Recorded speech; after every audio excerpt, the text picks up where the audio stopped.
The nature of the Spirit that answers your prayers will be dependent on the nature of your prayer.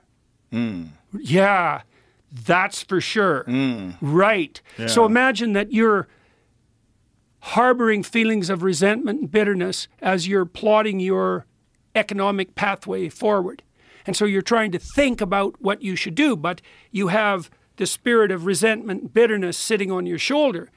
The thoughts that enter your mind are going to be a consequence of your possession by that bitterness to the degree that you've allowed it to shape your goal.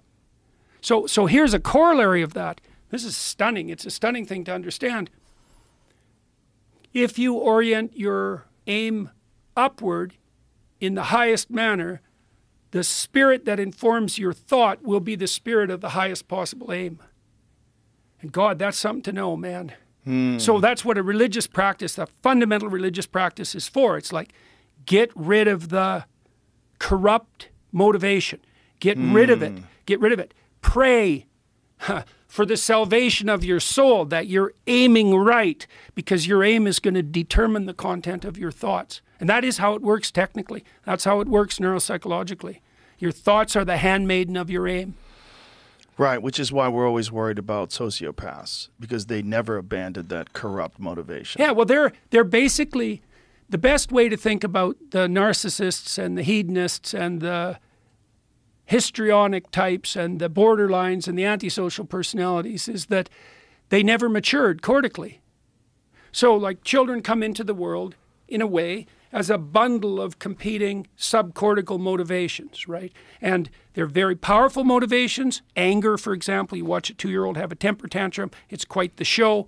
And they want short-term immediate gratification.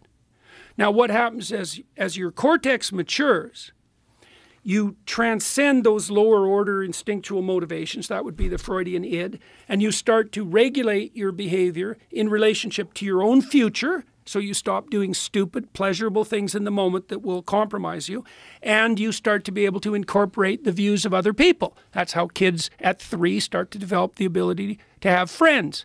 And the more sophisticated you get, the more other people and their perspectives are part of your perceptions, and the more the future is taken into account in your actions. And the cortex is actually there so that that can happen.